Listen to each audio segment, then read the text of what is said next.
damay vraiment présenter nos plates excuses à la presse pour retard bi 10 heures la ñu woote woon conférence de presse bi et je pense que 11 heures jot na tey dëkk bi dafa xat torop même voilà la plupart pour ñu accéder fii ça a été difficile parce que zone bi dafa enclavé et il y a beaucoup d'embouteillage donc damay ñaan mbooloo mi gannaaw bu ma jaajëfalee Y'en a marre yi pour seen teewaay ñaan rek commencer quand même par d'abord benn note boo xamante ni c'est pour vraiment condamner fermement agression wu journaliste Maïmouna Ndour Faye bi nga xamante ni yëg nañ ko. Moi je viens de voir les images, c'est un acte barbare, c'est un acte inhumain qu'il faut condamner, mais vraiment condamner fermement et puis engager les autorités à ce que ñi nga xamante ni ñoom ñoo def ñaawteef googu ci journaliste bi mu doon que yoon def liggéeyam pour que ñu xam ñan la et puis yoon def li ci war mais vraiment toute notre compassion pour Maïmouna Ndour Faye jot naa benn collaborateur am léegi mu ngi ma naan ni voilà et voilà ça va donc loolu laa bëggoon njëkkee. Deuxième chose mooy jaajëfal vraiment sénégalais yi parce que bi ma génnee kasoot léegi je pense que c'est ma première sortie officielle lors d'une conférence de presse. C'est vrai que dañ nekk ci jamono ji nga xamante ni li ëpp solo mooy leni ci suñu kanam sénégalais yëpp am ci taxawaay di xeex pour aar suñu démocratie aar li nga xamante ni loolu moo màggal Sénégal ca bitim réew boobu ba tey muy taaral Sénégal fépp fu dem ci àdduna ñun ay doomu Sénégal ñu koy bàkkoo mooy vitrine démocratie bi nga xamante ni dañ koy bàkkee Sénégal tey loolu moo nekk en jeu tey nguuru Macky Sall loolu la bëgg gàkkal waaye nag peuple sénégalais taxaw temm ne loolu du fi amee di xeex pour que loolu mu bañ a am ñu ciy nekk c'est vrai que tey loolu la mais je pense quand même que il est important de dire merci jërëjëfal sénégalais yëpp yi nga xamante ni naqarlu nañu sama arrestation gis nañu ci circonstances yi mu amee gis nañu lépp li ci xew et puis bépp sénégalais bi nga xamante ni justice moom moo ko soxal ak dëgg moo ko soxal naqarlu na ko et puis naqarlu aussi toutes les détentions arbitraires des détenus politiques yi nga xamante ni que ce soit à Rebeuss ou bien dans les autres prisons du Sénégal ñu ngi woon foofu. gaa ñi il faut ñu am taxawaay bu am solo. am na taxawaay bu am solo bu am jamono ji mais il faut que ñu gën ko dëggal ndax bi ma nekkee Rebeuss c'est le 3 février c'est ça président Macky Sall def déclaration boobu nga xamante ni dafa tuxal élection yi dama am lu ma metti mais sentiment bi ma gën a animé woon mooy sentiment wu rousse, c'est-à-dire honte. Sentiment ou honte pour le Sénégal ak démocratie ak taaram ak ni ñuy bàkkoo fépp ci àdduna ñu mel ni ñun ñuy ay militants nekk ci espace bi di xeex fépp ci Sénégal ak fépp ci àdduna dañ ñuy woo ñuy bàkkoo Sénégal di bàkkoo démocratie yëpp fépp en Afrique on a contribué à faire émerger ay mouvements citoyens yi nga xamante ni ñu ngi xeex ci démocratie di xeex ci droits de l'homme ak yeneen yi ni mel ñooñu ñu naw Sénégal moo tax ñu ñuy invité ci seeni réew pour jël exemple ci Sénégal bi nga xamante ni dañ jàpp ni démocratie la. Et ce qui est le moins connu d'ailleurs dañuy dem en Europe Sciences Po à Paris que ce soit man Malal ñoom Thiat on a animé plein de conférences foofu avec des jeunes français sur les questions de démocratie di wax Sénégal di bàkk taaram di dem dans des collèges et des lycées en France di def animé ay conférences avec des jeunes français di leen wax ci Sénégal ak démocratie wu Sénégal waaye di demit partout dans le monde di dem Columbia University di dem un peu partout aux États-Unis ñoom Sophia pendant des semaines elle a donné des cours à Idaho University mook Thiat auprès des jeunes américains ci mbirum démocratie di wax mbiru Sénégal donc loolu yëpp loolu ñun suñu cas la mais bëri na ay sénégalais yi nga xamante ne ku nekk ci fànnam muy ay journalistes yu lëkkaloog yeneen journalistes muy juste des citoyens qui vont et qui viennent fépp ci àdduna dañ daan bàkkoo Sénégal loolu la Macky Sall jóg bëgg ko gàkkal et pire encore et la lecture que j'ai eue mooy Macky Sall dafa lëkkaloog ñi nga xamante ni ñoom ñoo doonoon instigateur u loi wu 23 juin pour indi beneen loi bi nga xamante ni c'est encore pire que celle qu'on a combattu le 23 juin Macky Sall sax ak soxnaam ñu ngi woon foofu buntu assemblée donc ñooñu la lëkkalool ñu indi loi gi nga xamante ni coup d'état constitutionnel la ñu perpétré sur le dos du peuple sénégalais ci mbirum élection yi waaye it peuple sénégalais dafa taxaw moi de la prison j'ai vu la mobilisation des Sénégalais pour dire non pour que drapeau au Sénégal boobu nga xamante ni day flotter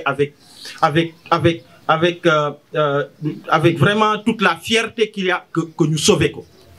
journalistes yi di def seen liggéey dem ci terrain bi wane li am wane ñi nga xamante ni ñu ngi manifester pour barrer la route à ce projet funeste gis nañu lu leen ci dal ab sabu Seneweb gis nañu lu ko ci dal gis nañu ñeneen ak ñeneen sur des cas de torture et de violence sur les journalistes ak les Sénégalais globalement taxawaay boobu gis nañ ko gis nañu conseil constitutionnel aussi avis bi mu génnee pour ne Macky Sall lii amu leen droit bi seen projet de loi bi nga xamante ni voté ngeen ko assemblée nationale décret bi nga jël pour abroger décret bu convoqué woon corps électoral teguwul ci constitution mu teg ko nële mboxoñ ko sànni ko ci poubelle bi gis nañ ko gis nañu ni conseil constitutionnel joxe na injonction pour que président Macky Sall bi nga xamante ni mandaam le 2 avril lay jeex le 2 avril la war a dem que ñu organiser ay élections balaa boobu mu joxe le pouvoir de façon pacifique et que incha allah sénégalais yi ñu ibbi beneen page yu seen histoire seen taarix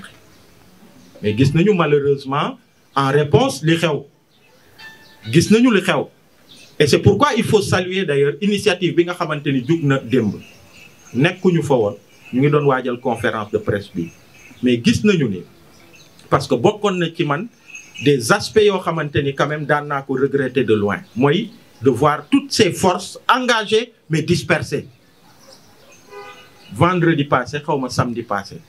ñu ne le matin F24 mu ngi Grand Yoff ñu ne après quelques heures après les familles de victimes ñu sont xawma terrain wu xaar yàlla au même moment ñu ne aar sunu élection mu ngi esplanade du mairie wu xawma fan cette dispersion là elle ne profitait qu'à Macky Sall et hier bi ma gisee ni am na benn front bi nga xamante ni F24 FC25 ak aar sunu élection ak toutes les synergies dañu booloo ñu doon benn man de jàpp naa ni loolu mooy yoon bi Y'en a marre est partie intégrante de cette dynamique-là du moment où ñu ngi ci F24 ñu ngi ci aar sunu élection et gis naa sax ni am na manifestation bi nga xamante ni front FIP boobu annoncé na ko pour le 2 prochain suba incha allah samedi 15h ci terrain au Grand Yoff donc ñu ngi ciy woo ñëpp. leneen li nag mooy maître Tine wax na ko mooy loi d'amnistie bii du leneen lu dul Macky Sall dafa yëkkati loi d'amnistie pour amnistier boppam ak ñi mu àndal loolu rek la du leneen. amnistie bi Macky Sall daf ko yëkkati pour amnistier boppam ak ñi mu àndal ndax gis nañ li fi xew depuis 2021 c'est vrai ñu ngi wax ci moor yi bakkan yi nga xamante ni rot na ci manifestation yi on se rappelle encore jeune boobu nga xamante ni nee nañu tailleur la moom moo ñawal boppam drapeau du Sénégal mu drapé wu de ce drapeau là de façon pacifique yorul gànnaay yorul dara di manifester pour sa démocratie que ñu xool ko dóor ko bal te coow jibut yi ci mujj mooy yi nga xamante ni am na ci manifestation yu mujj yi à l'université Gaston Berger de Saint-Louis ici à Dakar à Colobane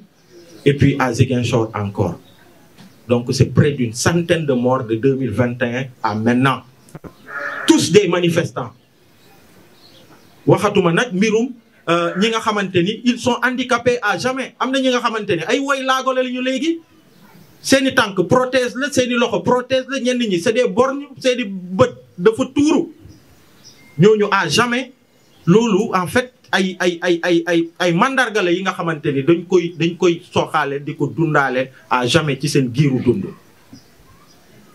waxatuma nag kaaw torture yi nga xamante ni traité convention internationale yi nga xamante ni Sénégal signé na ko yëpp contre la torture dañ ko foulé aux pieds. cas bi ji gën a patent mooy suñu frère Pape Abdoulaye Touré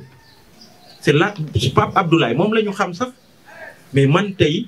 man bi ma nekkee en juin fin mai en garde à vue ba jëm ci cave tribunal mais c'est grave ce que j'ai vu. ay jeunes yoo xamante ni seen i bopp dañ ko xar ñii seen i loxo dañ ko kii ñii ku ci nekk ñuy ñëw ci cave bi mënuñu sax taxaw ñu leen di téye noonu di leen pamte malgré cette situation bi ñu nekk ñu jël leen yóbbu leen ci kaso yi. et c'est d'ailleurs l'une des choses parce que à l'époque bi ma procureur bàyyee ma génn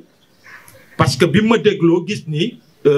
bi ma juge d'instruction bàyyee parce que dafa gis ni procureur charge yi ma teg mu xool niñ ma jàppee ak li am mu ne non man lii mënuma la ci tëj. mu bàyyi ma ñibbi sama kër donc bi ma ñibbee j'ai pas pu dormir dama xëy le lendemain nekk ci dynamique yi nekk ci conférence de presse yi nekk ci plateau télé yi pour dénoncer ce banditisme d'État bi nga xamante ni chaîne bu garaaw la en fait c'est des malfaiteurs gaañe c'est des malfaiteurs ça part du terrain ni ñuy jàppee nit ñi ay rafle des gens yoo xamante ni xamuñu lu géej gi di riir ñu jàpp la ne la wooye laan truc manifestant ok xool sa téléphone gis ci photo Ousmane Sonko ne la ok vas-y yow truc nan nga tudd Sané nga sant ok vous rebelles yi c'est ça qu'ils disent donc fa lay commencer on les amène on les torture on les amène d'abord où beneen maillon chaîne bi mooy sûreté urbaine de Dakar en fait ils ont mis en place là-bas benn mécanisme bu grave boo xamante ni c'est du banditisme judiciaire. Ça, je le dis comme ça. Parce que figurez-vous, man dañ ma jàpp man rek en tant que leader ñu ne woon dañuy dem en tant que leader en tant que plateforme F24 ñu dem seeti beneen leader plateforme F24 bi nga xam mooy Ousmane Sonko. parce que dañ ko barricadé woon de façon illégale parce que teguwul ci yoon. ñu dem ci lañ ma jàpp gis ngeen conditions yi ñu ma jàppee dóor ma lacrymo ma taxaw et puis ñu pamtee ma yóbbu ma man Kondom et je viens à la sûreté urbaine de Dakar. Au bout de 2-3 jours, au bout d'une journée d'audition, le lendemain, bi ñu waree déférer parquet, je viens, on me montre un document boo xamante ni dañ ma boole ak 14 autres personnes chefs d'accusation yi saa waay fii ba fii ay xawma 8 chefs d'accusation bu ci gën a garaaw sa morom nga ne ma bii la. Quand j'ai regardé ma nekk leen mais ñii ñan la ñu ne ma non ici c'est comme ça xawma lan ak lan signé ma ne leen lii du ma ko signé. Déjà, vous me mettez avec des gens xawma leen et puis vous me collez des charges yoo xamante ni ça n'a rien à voir ak li am lii du ma ko signer. C'est votre dernier mot ma ne leen oui c'est mon dernier mot. Et c'est comme ça qu'on m'a amené devant le juge. Il me parle de co-inculpé. Ma ne ko j'ai pas de co-inculpé man Kondom la donc c'est comme ça que ça s'est passé. dañuy jàpp nit fii ñu rafle kenn ñu ñëw boole la ak des gens ñu indi ay cocktail molotov de tirer de je ne sais où ñu indi ko teg ko photo leen ne ñii ñoo doon def lii ak lii ak lii c'est ça qui s'est passé. donc sûreté urbaine de Dakar bu ñu jógee foofu ñu dem au niveau du parquet avec un procureur bu ngeen xoolee lu jiitu loolu Macky Sall dafa def chamboulement bu graaw ci système judiciaire bi indi ay procureur cour d'appel de Dakar ak yooyu mu changé mais ces gens ils avaient des feuilles de route. Ils avaient des termes de référence yu clairs yu ñu waroon exécuter et c'est ça qu'ils ont exécuté. Donc pour preuve d'ailleurs da ngeen di xool ci ay jamono ci ginnaaw après ils ont arrêté mais ils avaient commencé à faire des procès mais à chaque fois que procès am ñi dem procès dañ leen di bàyyi ñi ci mujj c'est un groupe dañ ne ni non seulement dañ ne ni ñooñu dañ leen bàyyi parce que ñu ne les faits dont il est question c'est-à-dire liñ leen ne ni moom lañ leen tuumaal faits yi sax moo amul xam nga mun nañ ne ni faits yi am na mais kii ñu jàpp du moom mais c'est-à-dire tribunal dafa ne ni faits yi ñu leen di toppee moo amul ñu bàyyi leen ñu ñibbi seeni kër. donc tey ay doomu jàmbur ci kaso bi parce qu'on parle des morts on parle des mutilés on parle des nu mu tuddati ñi nga xamante ni ñoom ñooy les torturés mais ceux qui sont victimes de détention arbitraire aussi gaañe c'est un drame wax nañ ko ci texte bi ils sont près d'un millier ñu tëj leen ci kaso yi ñu ci bëri ci ñoom ils traînent tey des séquelles yi nga xamante ni c'est physique am na ñi nga xamante ni bi ñuy dugg ay góor yàlla la ñu woon am seen doole Azoura Fall mais il est sorti de Rebeuss ak Béki te xaw na tane tuuti sax. am na ñi nga xamante ni ils vont traîner des séquelles psychologiques man gis naa ay ndaw yi nga xamante ni ñu ngi naan free diw mais bis bu mu génnee ay mbokkam dinañu xam ni kii tàggatoo na ak sagom te defut dara. Et au nom d'une loi d'amnistie léegi ñu ne loolu yëpp dañ koy fàtte cette loi d'amnistie de Macky Sall bi nga xamante ni moom boppam la bëgg amnistier ak ñi mu àndal loolu mënul nekk il faut que sénégalais ñu taxaw ci. Et heureusement que famille wu détenus yi ak tous les sénégalais épris de justice nee nañu nanguwuñu loi d'amnistie. loolu moo waral Y'en a marre ñu jàpp ni dañ ko war a xeex avec tous les sénégalais ñu taxaw temm en même temps qu'on se bat pour que coup d'état constitutionnel bi Macky di perpétrer mu bañ a jàll. Que auprès des juridictions internationales à partir d'aujourd'hui dinañu engager lutte bi nga xamante ni comme ni ko maître Tine waxee ak Senghor déjà man biñ ma arrêté le 23 novembre 2023 Nations Unies dafa bind état du Sénégal benn lettre officielle bi nga xamante ni mu ngi ci sama téléphone. Pendant 60 jours ça a été confidentiel mais après les 62 jours def nañ ko ci seen site. Nations Unies dafa saisir état du Sénégal sur mon arrestation pour réclamer ma libération après avoir écouté, après avoir enquêté. ñu ne je suis un détenu arbitraire que même dans les conditions de détention ak yooyu ils se sont inquiétés, exigés à ce que état du Sénégal mu joxe des explications. Et quand l'état du Sénégal le même jour à Genève a donné des explications yoo xamante ni teguwul ci dara, ils étaient même pas en mesure de dire pourquoi je suis arrêté. Mais ils reviendront pour de plus amples informations. Jamais ça n'a été fait. Mais ñooñu bàyyiwuñu. Les Nations Unies n'ont pas laissé ce dossier. Figurez-vous qu'il y a 3-4 jours, j'ai été recontacté. J'ai été recontacté. Et d'ailleurs, cette lettre-là, bu ngeen demee ci site Nations Unies, di ngeen gis ni ñu bëri ñoo ko signé, notamment la rapporteure spéciale des Nations Unies sur la situation des défenseurs des droits de l'homme, le rapporteur spécial sur la protection des droits et libertés d'opinion et d'expression, et puis le rapporteur spécial sur le droit de réunion, de participation et de liberté d'association, donc le 22 novembre. Donc ils m'ont recontacté pour dire que ils voudraient travailler avec Y'en a marre et toutes les entités au Sénégal yi nga xamante dañu bëgg monter un dossier sur la question des détentions arbitraires, mais sur tout ce qui s'est passé au Sénégal. Donc c'est pour dire que loi d'amnistie bi ñu ngi koy ruumandaat. On va se battre parce que warul jàll, il faut que ñu taxaw temm. Mais tey bu dee dañ ko jàllale Assemblée nationale képp ki nga xamante ni député nga wala qui que ce soit nga bokk ci ñi nga xamante ni loi bi dañuy fexe ba mu jàll na nga xamante ni sa responsabilité elle est engagée. Parce que dinañ def li war. D'abord auprès des juridictions, wax naa à Nations Unies, on a parlé de la CEDEAO, mais aussi l'autre aspect mooy dañu ne ni et maître wax na ko, heureusement il nous rassure mooy loi def loi mën na ko dindi. Et c'est pour ça qu'on interpelle aussi tous les candidats à l'élection présidentielle pour leur dire aussi que ñoom aussi il faut que ñu jouer leur part du combat, c'est-à-dire qu'ils prennent un engagement comme quoi de la même manière qu'on va se battre ici et à l'international, tey jii nii bu dee député yi lëkkalowaat nañu sax pour porter un autre coup fatal à la démocratie sénégalaise en votant cette loi, que ñu engagé wu à ce que képp kuñ ci fal bu ñëwee taxaw loi bi dañ koy abroger. Lu loxo def loxo koy dindi, lu loi def loi mën na ko dindi. Donc ça c'est un message qui est adressé à tous les candidats yi nga xamante ni ñu ngi daagaan baatu askan wi pour que ñu jël cette responsabilité et que ñu jël engagement boobu face au peuple sénégalais. Donc loolu laa bëggoon def comme résumé en wolof. Comme ça permettra d'éviter peut-être beaucoup de questions parce qu'on a perdu déjà beaucoup de temps avec le retard.